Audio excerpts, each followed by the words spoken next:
Hello everyone. आज हम हमारा टॉपिक स्टार्ट करते हैं नेक्स्ट वाला जो है प्रीएम्बल। प्रीएम्बल हमारा कोई बहुत बड़ा टॉपिक नहीं है, एक छोटा सा टॉपिक है जो कि बट हमें इसके बारे में बेसिक नॉलेज होनी चाहिए कि प्रीएम्बल क्या होता है, कैसे ऐड किया गया, क्यों ऐड किया गया। तो चलिए लेट्स गेट स्टार्टेड। तो जैसे कि हमें पता है कि हमारे कॉन्स्टिट्यूशन में 3 चीज़ें हम पढ़ते हैं। पार्ट्स ऑफ इंडियन कॉन्स्टिट्यूशन जो कि 25 पार्ट्स है एट प्रेजेंट, पहले 22 थे। उसके बाद हम पढ़ते हैं शेड्यूल्स ऑफ इंडियन कॉन्स्टिट्यूशन जो कि पहले 8 थे और आज के संविधान में टोटल 12 पार्ट्स हैं, शेड्यूल्स हैं हमारे कॉन्स्टिट्यूशन में जो हम कर चुके हैं। और जो थर्ड चीज़ आती है वो आती है प्रीएम्बल। जब हमारा संविधान बना था तब भी उस टाइम पे भी प्रीएम्बल हमारे कॉन्स्टिट्यूशन में प्रेजेंट था। तो ये क्वेश्चन भी हमसे पूछा जाता है कि जब हमारा कॉन्स्टिट्यूशन बना था, संविधान बना था, तो क्या उस समय उसमें प्रीएम्बल था? तो बिल्कुल डेफिनेटली उस टाइम पे हमारे कॉन्स्टिट्यूशन में प्रीएम्बल था। तो आज हम करते हैं प्रीएम्बल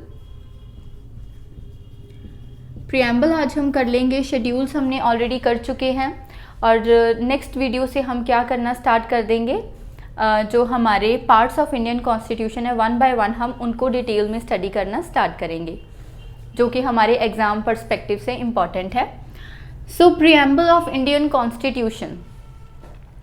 प्रीएम्बल को बेसिकली बोला जाता है identity card of the constitution, यानी कि ये क्यों बनाया गया और ये कहाँ से लिया गया है। तो जब हमारा संविधान बनना अभी स्टार्ट हुआ था तो मैंने आपको बताया था कि जो हमारा कॉन्स्टिट्यूशन है वो कॉन्स्टिट्यूएंट असेंबली ने तैयार किया था। कॉन्स्टिट्यूएंट असेंबली की जब फर्स्ट मीटिंग 9 दिसंबर 1949 को हुई थी, 46 को हुई थी, तो तभी इससे के 3-4 दिन बाद 13 दिसंबर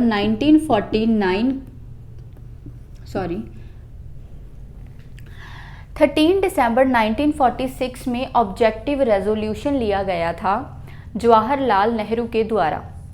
ऑब्जेक्टिव रेजोल्यूशन क्या था? एक प्रॉपर प्रिंट तैयार किया गया था जो कि ब्रीफ में बताता था कि जो हम अपना संविधान बनाएंगे उसमें हम ये चीज़ें डालेंगे। मतलब ऑब्जेक्टिव रेजोल्यूशन को ही आगे इलेबोरेट करके हमने अपना संविधान बनाया था और ऑब्जेक्टिव रेजोल्यूशन को ही हम पीछे उसका सार निकाल के, उसकी समरी निकाल के हमने क्या तैयार किया है, हमारा प्रीएम्बल तैयार किया है। तो बेसिकली जो हमारा इंडियन कॉन्स्टिट्यूशन है वो lengthiest written constitution of the world है। बहुत ही बड़ा हमारा कॉन्स्टिट्यूशन है जिसमें टोटल 25 पार्ट्स हैं और आगे भी आप मान के चलो तो 460 से भी ज़्यादा आर्टिकल्स हैं जो हमारे कॉन्स्टिट्यूशन में इस टाइम पे प्रेजेंट है। तो अगर किसी ने इतना बड़ा कॉन्स्टिट्यूशन पढ़ना हो तो ऑब्वियसली वो बहुत क्या होता है कि बड़ा हो जाता है। तो उसके लिए उसका एक समरी तैयार की जाती है, एक ब्रीफ में तैयार किया जाता है कि हमारे कॉन्स्टिट्यूशन के अंदर ये चीज़ें आपको मिलेंगी। तो वो सारी चीज़ें एक पेज पे तैयार की जाती है, एक पेज पे लिखा हुआ है और वो पेज है हमारा प्रीएम्बल। आप कभी भी कोई बुक लेते हो, जैसे पॉलिटी की बुक लो या मोस्टली कोई भी बुक्स होती हैं, जैसे एनसीईआरटी की बुक्स भी होती हैं, तो उसके आगे एक पेज होता है। तो वो पेज है we the people of India have solemnly. तो ये जो सारा पेज होता है, ये पेज को हम प्रीएम्बल ही बोलते हैं। इसी तरह हमारे कॉन्स्टिट्यूशन में भी ये वाला पेज जो है वो प्रेजेंट है, इसका जिक्र किया हुआ है, तो उसको हम प्रीएम्बल बोलते हैं। बेसिकली हमारे कॉन्स्टिट्यूशन की जो एक समरी है वो हमें प्रीएम्बल में मिलती है और उसी को हम identity card of Indian constitution भी बोलते हैं। और इसको हमने कहाँ से लिया है? 13 दिसंबर 1946 को जो ऑब्जेक्टिव रेजोल्यूशन पास किया गया था जवाहरलाल नेहरू के द्वारा, ऑब्जेक्टिव रेजोल्यूशन जो पास किया गया था जवाहरलाल नेहरू के द्वारा 13 दिसंबर 1946 को, जिसमें क्या था कि हमारे उद्देश्य क्या है, हमारे उद्देश्य क्या है, हमारे ऑब्जेक्टिव क्या है अपने कॉन्स्टिट्यूशन को लेकर उनके बारे में जो रेजोल्यूशन पास हुआ था 13 दिसंबर 1946 को जवाहरलाल नेहरू के द्वारा, सो उसी से ही हमने क्या किया है, प्रीएम्बल अपना तैयार किया है। तो अब हमारे प्रीएम्बल में क्या क्या चीज़ें होती हैं, क्या क्या उसमें चेंजेस आए हैं, ये सब कुछ आज हम डिटेल में करेंगे।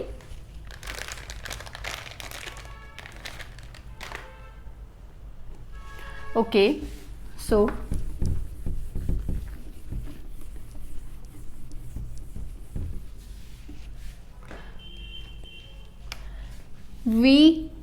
अब क्या है हमारे प्रीएम्बल में, लिखा क्या हुआ है, प्रीएम्बल में है क्या क्या। We the people of India, यानी किसका जिक्र किया हुआ है, लोगों का। किसका, कौन से लोग, इंडिया के लोग, सिटीजन्स, भारतीय नागरिक। We the people of India क्या कर रहे हैं, having solemnly resolved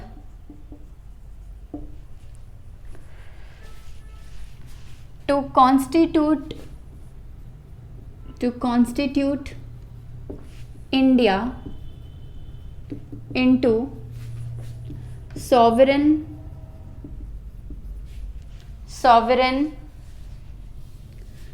socialist secular democratic Republic. Okay, तो ये हमारा प्रीएम्बल है। इसमें बेसिकली हमें दो चीज़ें पता लगती हैं। सबसे पहला कि जो हमारा प्रीएम्बल है उसमें जो पावर है, जो हमारी प्रीएम्बल है उसकी सोर्स ऑफ पावर, हमें पता है कि हमारा जो हमारा भारत देश है इसमें जो सुप्रीमेसी चलती है, यानी किसकी मानी जाती है, हमारे यहाँ पे जो कॉन्स्टिट्यूशन है, संविधान है, वो पूरे भारत में सबसे ऊपर है। सारे इंडिया में सबसे सुप्रीम हमारा संविधान है। जो हमारे संविधान में लिखा है, हमारा देश, हमारी सरकारें, हमारे नागरिक, सब कुछ उसी प्रकार से ही फंक्शन करते हैं जो हमारे संविधान में लिखा है। बट वो जो हमारा संविधान है उसकी जो पावर है, वो पावर कहाँ से आती है, वो पावर आती है पीपल ऑफ इंडिया से, यानी भारत के नागरिकों से, भारत के लोगों से। जो हम लोग हैं, तभी तो बोलते हैं लोकतंत्र है भारत में। जो हम सिटीजन्स हैं, हम सिटीजन्स जिसको इलेक्ट करेंगे, जिनको हम चुनेंगे, वो जाके क्या करेंगे, वो आगे इस देश को चलाएंगे। और देश को किस तरीके से चलाएंगे, वो सभी के सभी तरीके दिए हुए हैं कॉन्स्टिट्यूशन में। तो यानी जो मेन पावर कॉन्स्टिट्यूशन को मिलती है वो कहाँ से मिलती है, लोगों से मिलती है, पीपल ऑफ इंडिया से मिलती है। ये हमें पहली चीज़ पता लगती है जो हमारे प्रीएम्बल में लिखा हुआ है। और नेक्स्ट आती है having solemnly resolved to constitute India into sovereign socialist secular democratic republic. This is very very very important. Sovereign socialist secular democratic republic, यानी हम अपने भारत को कैसा देश बनाना चाहते हैं। दूसरी चीज़ हमारे प्रीएम्बल में है कि हमारा जो भारत देश है वो कैसा देश है। हमारा भारत देश सॉवरन देश है। पहला वर्ड सॉवरन। सॉवरन का क्या मतलब है कि हमारा भारत देश अपने फैसले लेने में स्वतंत्र है, स्वतंत्र है हमारा भारत देश अपने फैसले लेने में। यानी बाहर की कोई भी बाहर का देश, कोई भी बाहर की एजेंसी, कोई भी बाहर की बॉडी भारत के इंटरनल मैटर्स में या फिर जो भारत के खुद के फैसले हैं उसके ऊपर बाहरली किसी भी बॉडी का कोई भी असर नहीं होगा। भारत को पूरा पूरा हक है, भारत को पूरा पूरा अधिकार है अपने फैसले खुद से लेने का। यानी भारत देश एक सॉवरन देश है, उसके फैसलों के ऊपर कोई भी बाहरली एजेंसी का असर नहीं होगा। So this is what sovereign word means. Sovereign word का मतलब होता है कि वो जो देश है वो अपने फैसले लेने में स्वतंत्र है, किसी भी बाहरी चीज़ का कोई भी असर उसके फैसलों पे नहीं होगा। सो इस वर्ड का मतलब है सॉवरेन। तो हमारा भारत देश जो है वो सॉवरेन देश है। नेक्स्ट जो वर्ड आता है वो आता है सोशलिस्ट। सोशलिस्ट वर्ड का क्या मतलब है? सोशलिस्ट वर्ड का मतलब है, हम इसका मतलब इकोनॉमी में लेके जाते हैं हमारे अर्थशास्त्र की तरफ। देखो, दो तरह की इकोनॉमीज होती हैं। एक जो इकोनॉमी होती है वो होती है कम्युनिस्ट जो देश होते हैं, वहाँ पे जो इकोनॉमी होती है उसमें क्या होता है कि जो कुछ भी चल रहा है वो सब सरकार का होता है। जैसे कि रशिया, जैसे कि चाइना, यानी कोई हॉस्पिटल्स, कोई स्कूल, कोई फैक्ट्रीज, कोई एजेंसीज, सब कुछ वहाँ पे गवर्नमेंट का होता है। दूसरे कुछ लिबरल देश होते हैं जैसे कि अमेरिका के जैसे, वहाँ पे क्या होता है मोस्टली प्राइवेटाइजेशन काफ़ी ज़्यादा होती है। Private schools, private hospitals, everything जैसे कि प्राइवेट होना। दूसरे जो देश आते हैं मिडिल वाले, जिसमें पब्लिक भी होती, गवर्नमेंट भी होती है और प्राइवेटाइजेशन भी होती है। तो जहाँ पे गवर्नमेंट एजेंसीज भी एग्जिस्ट करें और साथ ही साथ प्राइवेट एजेंसीज भी एग्जिस्ट करें, तो ऐसी इकोनॉमी को हम बोलते हैं मिक्स्ड इकोनॉमी।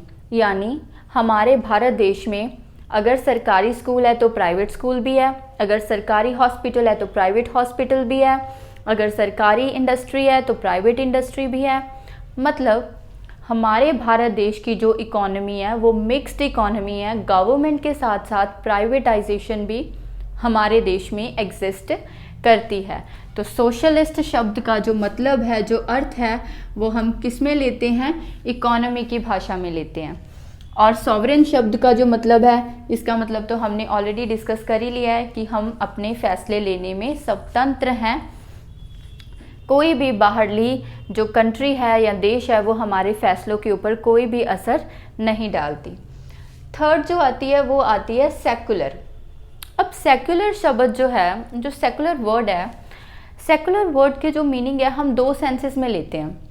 फर्स्ट तो इसका जो मीनिंग है, जो वेस्टर्न कंट्रीज के अकॉर्डिंग जो सेकुलर वर्ड का मीनिंग है वो ये है कि हम किसी भी धर्म को नहीं मानते, कि हम सेकुलर जो वर्ड है वो रिलीजन से रिलेटेड होता है, धर्म से रिलेटेड होता है। अब जो वेस्टर्न कंट्रीज़ हैं वो सेकुलर शब्द को कैसे यूज़ करती हैं, सेकुलर वर्ड को वो कैसे यूज़ करती हैं?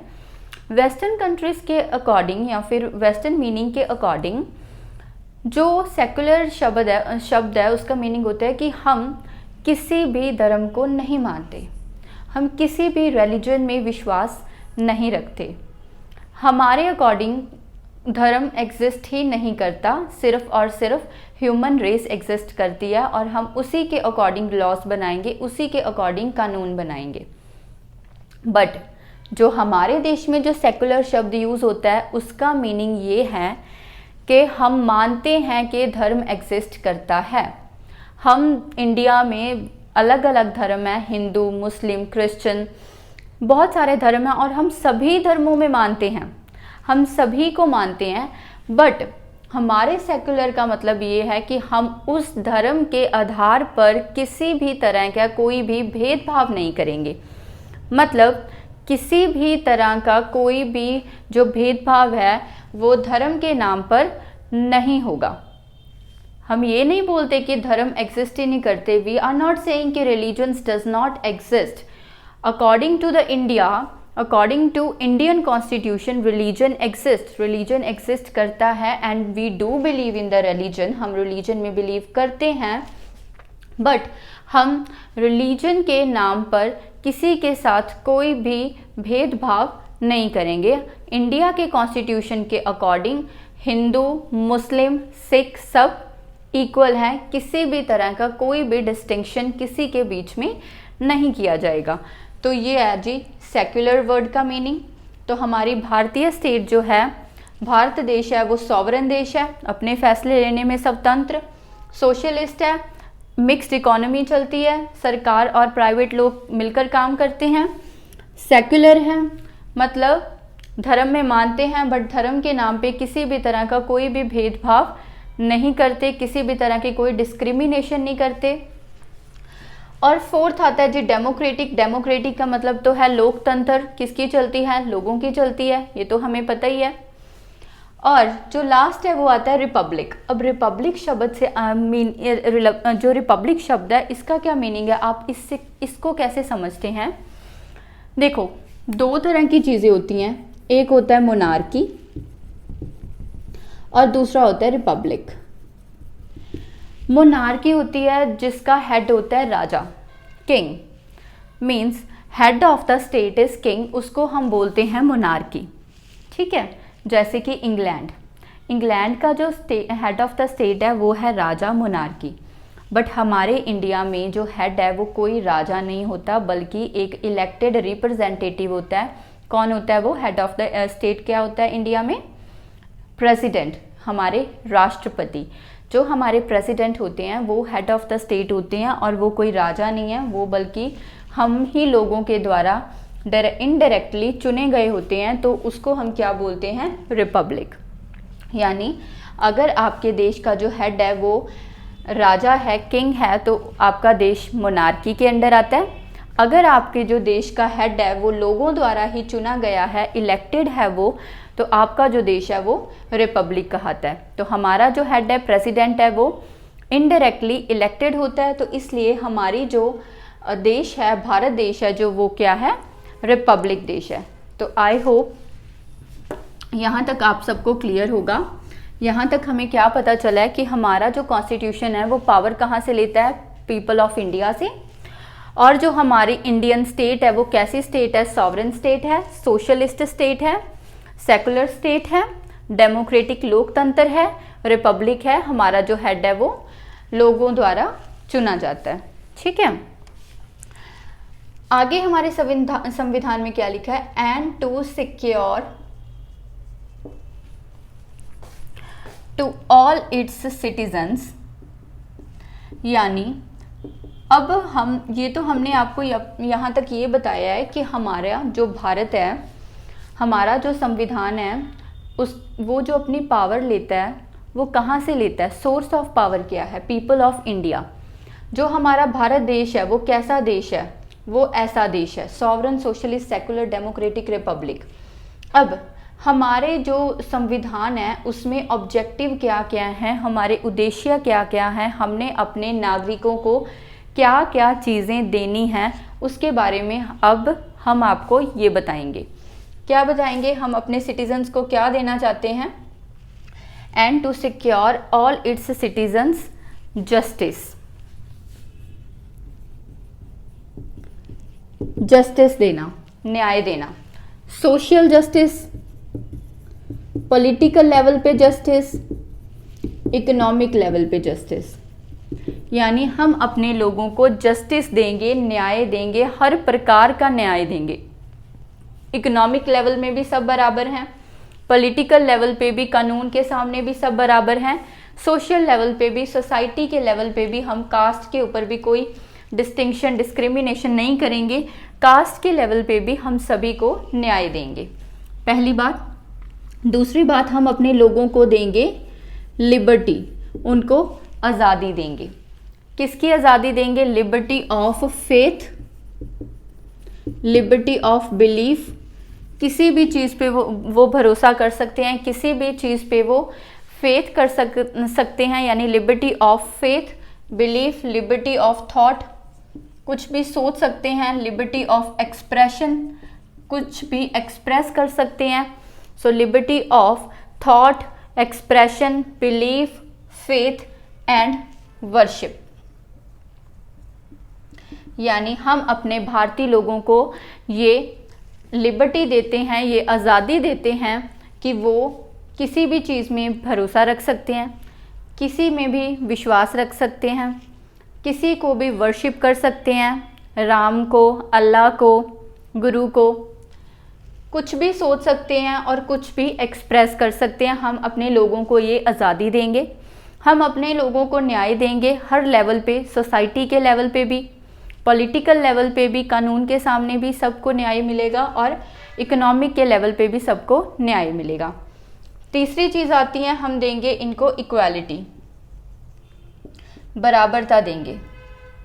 ठीक है, इक्वालिटी, किसकी इक्वालिटी देंगे? Equality of status, status and opportunity, यानी जो भी अपॉर्चुनिटी दी जाएगी वो सबको क्या दी जाएगी? एक जैसी अपॉर्चुनिटी मिलेगी। सबका स्टेटस है, जो भारत में जो भी लोग रह रहे हैं, चाहे वो अमीर हैं चाहे वो गरीब हैं, सबका स्टेटस बराबर है। Equality of status and opportunity and to promote among them all, और उसका प्रमोशन सभी में करना, and to promote among them all. ठीक है, फोर्थ हमें क्या दिया हुआ है? फ्रेटर्निटी। फोर्थ है fraternity.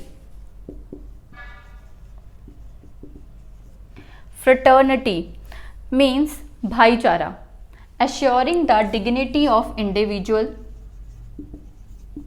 assuring the dignity of individual and assuring the dignity of individual and unity and integrity of nation, unity and integrity of nation। देखिए बड़े ध्यान से, यहाँ पे लिखा है कि हमारा जो सबसे सुप्रीम है वो कॉन्स्टिट्यूशन है, और कॉन्स्टिट्यूशन अपनी पावर कहाँ से लेता है? भारत के लोगों से, द पीपल ऑफ इंडिया। तो अब हम अपने देश को किस तरह का देश बनाना चाहते हैं? सॉवरेन बनाना चाहते हैं। ठीक है, अपने फैसलों में स्वतंत्र, सोशलिस्ट बनाना चाहते हैं, मिक्स्ड इकोनॉमी, सेकुलर बनाना चाहते हैं, धर्मों में बिलीव करते हैं बट किसी तरह का कोई डिस्क्रिमिनेशन नहीं, डेमोक्रेटिक लोकतंत्र देश होगा, रिपब्लिक होगा, हमारा जो हेड होगा वो हमारे लोगों के द्वारा ही चुना गया है। तीसरी बात आती है कि हम अपने भारतीयों को क्या क्या, हम अपने नागरिकों को क्या क्या चीज़ें देंगे? हम उनको न्याय देंगे, सोशल लेवल पे, पॉलिटिकल लेवल पे, इकोनॉमिक लेवल पे हम उनको आज़ादी देंगे, लिबर्टी देंगे, कुछ भी सोचने की, कुछ भी मानने की, किसी को भी वर्शिप करने की, कुछ भी एक्सप्रेस करने की। हम उनको इक्वालिटी देंगे, बराबरता देंगे। किसके लेवल पर? स्टेटस का, स्टेटस में सब बराबर हैं, हमारे लिए कोई बड़ा छोटा नहीं है। अपॉर्चुनिटी, जो हम उनको अपॉर्चुनिटी देंगे, चाहे वो जॉब की, चाहे वो स्टडी की, वो सबको बराबर दी जाएगी। And to promote among them all, और वो ही हम सब लोगों में प्रमोट करेंगे, नागरिकों में बराबरता को, इक्वालिटी को प्रमोट करने की कोशिश करेंगे, भेदभाव को मिटाने की कोशिश करेंगे। फ्रेटर्निटी, फ्रेटर्निटी मीन्स भाईचारा, assuring the dignity of individual, कि हर एक इंडिविजुअल है उसकी डिग्निटी बनी रहे, और unity and integrity of nation, और जो पूरा भारत देश है उसमें भाईचारा, यूनिटी, एकता, इंटेग्रिटी है जो वो बनी रहे। ये चीज़ है। और लास्ट हमने इसमें क्या लिखा हुआ है? इन आर कॉन्स्टिट्यूएंट असेंबली, ये हमारा पूरा प्रीएम्बल है। इन आर कॉन्स्टिट्यूएंट असेंबली, अब लास्ट में क्या लिखा हुआ है कि ये तो यहाँ तक कंप्लीट होता है, ये सेकंड पार्ट है इसका।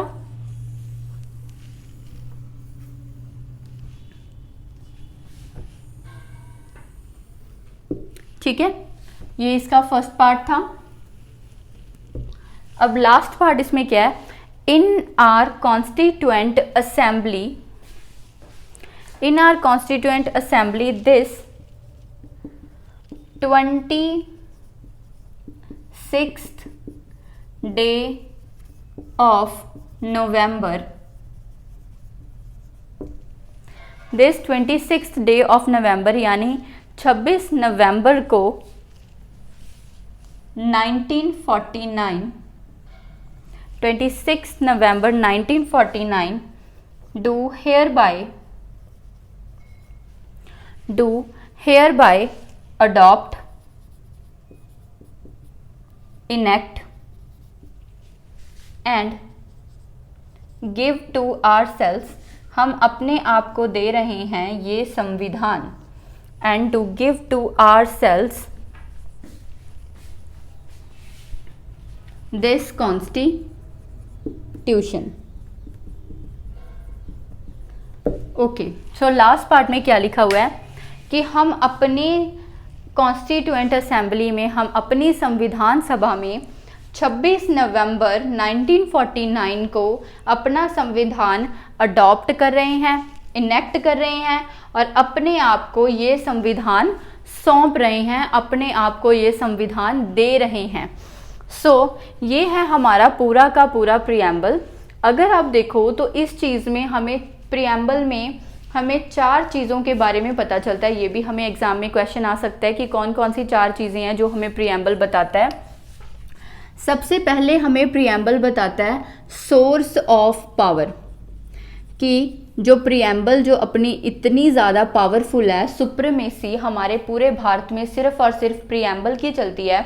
तो प्रियम्बल जो कि इतना पावरफुल है तो वो अपनी पावर कहाँ से लेता है, उसकी सोर्स ऑफ पावर है, कौन है, तो सोर्स ऑफ पावर है पीपल ऑफ इंडिया, भारतीय, पीपल ऑफ इंडिया। सेकंड आता है, सेकंड हमें पता चलता है कि नेचर ऑफ द स्टेट, कि आपका जो भारत देश है, हमारा जो भारत देश है वो कैसा देश है। नेचर ऑफ स्टेट क्या है, नेचर ऑफ स्टेट क्या है, तो नेचर ऑफ स्टेट क्या है हमारे भारत की, सॉवरेन है, सोशलिस्ट है, सेक्युलर है, डेमोक्रेटिक है एंड रिपब्लिक है। तो हमारे भारत देश का जो स्टेट है वो कैसी स्टेट है, नेचर क्या है उस स्टेट का, sovereign, socialist, secular, democratic, Republic. तीसरी चीज़ जो हमारा संविधान बताता है वो क्या बताता है, ऑब्जेक्टिव्स, उद्देश्य। ऑब्जेक्टिव्स क्या है हमारे, उद्देश्य क्या है, उद्देश्य है जस्टिस देना, लिबर्टी देना, इक्वालिटी देना एंड फ्रेटर्निटी देना। लिबर्टी देना, जस्टिस देना, इक्वालिटी देना एंड फ्रेटर्निटी देना। तीसरी चीज़ हमें बताता है ऑब्जेक्टिव्स। एंड फोर्थ चीज़ जो हमें बताता है वो है डेट ऑफ अडॉप्शन, कि हमारा संविधान जब अडॉप्ट हुआ था तो वो कितनी तारीख को अडॉप्ट हुआ था, वो अडॉप्ट हुआ था 26 नवंबर 1949 को हमारा जो संविधान है वो अडॉप्ट हुआ था। तो 4 चीज़ें हमें अपने प्रियम्बल से पता चलती है, सोर्स ऑफ पावर, कहाँ से पावर आती है, नेचर ऑफ स्टेट, कैसी स्टेट है आपकी, ऑब्जेक्टिव, आपके उद्देश्य क्या है संविधान को बनाने के, और डेट ऑफ अडॉप्शन, कि आपने अपना जो संविधान है वो किस दिन अडॉप्ट किया था। ये सारी चीज़ें हमें प्रियम्बल से पता लगती हैं। और इसमें एक चीज़ और है जो आपने याद रखनी है, इंटेग्रिटी, ये शब्द, सोशलिस्ट एंड सेक्युलर शब्द, ये शब्द हमारे ओरिजिनल प्रियम्बल में प्रेजेंट नहीं थे। सेक्युलर, सोशलिस्ट एंड इंटेग्रिटी, ये तीनों वर्ड्स हमारे ओरिजिनल प्रियम्बल में प्रेजेंट नहीं थे। इन शब्दों को हमारे प्रियम्बल में बाद में ऐड किया गया है। और उसको कब ऐड किया, किसने ऐड किया, उसको ऐड किया गया था, कब ऐड किया गया था और किसने ऐड किया था, 42nd कॉन्स्टिट्यूशनल अमेंडमेंट एक्ट हुआ था 1976 में इंदिरा गांधी की गवर्नमेंट के द्वारा। और उस टाइम पे क्या हुआ था, 3 वर्ड, सोशलिस्ट, सेक्युलर और इंटेग्रिटी, ये तीनों शब्दों को प्रियम्बल में ऐड किया गया था, वॉज एडेड इन प्रियम्बल। तो इसका मतलब आप क्या समझते हो कि क्या जो प्रियम्बल है उसमें अमेंडमेंट करना पॉसिबल है या नहीं है, उसमें संशोधन हम कर सकते हैं या नहीं कर सकते। तो हमारे जो प्रियम्बल है हम उसमें संशोधन कर सकते हैं। मैडम इंदिरा गांधी ने किया था ना। मैडम इंदिरा गांधी ने 1976 में 46 कॉन्स्टिट्यूशनल अमेंडमेंट एक्ट किया था और प्रियम्बल को क्या किया था, अमेंड किया था, उसमें कुछ चेंजेस किए थे, उसमें 3 जो शब्द हैं वो ऐड किए गए थे। तो हम अपने प्रियम्बल को अमेंड कर सकते हैं। देखो, अमेंडमेंट हम कर सकते हैं अपने प्रियम्बल की, but according to as per the supreme court guidelines हम अपने प्रियम्बल की अमेंडमेंट कर सकते हैं, बट इसकी अमेंडमेंट सिर्फ उतनी ही होनी चाहिए जिससे कि उसका जो बेसिक स्ट्रक्चर है, जो बेसिक उसका ढांचा है हमारे संविधान का, उसमें कोई भी चेंज नहीं आना चाहिए, उसमें कोई चेंज नहीं आना चाहिए। ठीक है, आप कोई छोटी मोटी चेंज करना चाहते हो तो आप कर सकते हो, उसमें कोई प्रॉब्लम नहीं है, बट जो उसका एक बेसिक स्ट्रक्चर है वो नहीं आप चेंज कर सकते। आप कल को बोलो कि हम तो इसमें से जी सेक्युलर शब्द हटा देंगे, है ना, या आप तो पूरा सॉवरन शब्द हटा दोगे। तो ऐसे आप नहीं कर सकते। क्यों? क्योंकि हमारे देश का एक बेसिक स्ट्रक्चर है कि हमारा देश सॉवरन है, स्वतंत्र है अपने फैसले लेने में। तो आप इसमें ये वाली चेंजेस है जो वो नहीं कर सकते, सॉवरन शब्द आप नहीं हटा सकते। सो इसका मतलब अमेंडमेंट कर सकते हो, बट उतनी ही करनी है जितने के आपके बेसिक स्ट्रक्चर बचा रहे। तो आई थिंक हमने सारा प्रीएम्बल कर लिया है। प्रीएम्बल क्या है, कौन कौन सी चीज़ें बताता है, क्या क्या चेंजेस इसमें किए गए और वो चेंजेस कब किए और किसने किए, इसके बारे में भी हमने अच्छे से कर लिया है। सो आज का लेक्चर हम यहीं तक रखते हैं। ये बेसिक एक प्रीएम्बल के बारे में नॉलेज थी। प्रीएम्बल के बारे में भी हमें पता होना चाहिए। हम यूजुअली इसको क्या करते हैं, इग्नोर कर देते हैं, बट काफ़ी क्वेश्चंस इसमें से आ जाते हैं, जैसे कि ये वर्ड कब ऐड किए गए थे, क्या ये पहले वर्ड थे या नहीं थे, या कौन सी 3-4 चीज़ें हैं जो प्रीएम्बल हमें बताता है। और वैसे भी इंडियन भारतीय नागरिक होने के नाते हमें पता ही होना चाहिए कि हमारे प्रीएम्बल में क्या है या क्या नहीं है।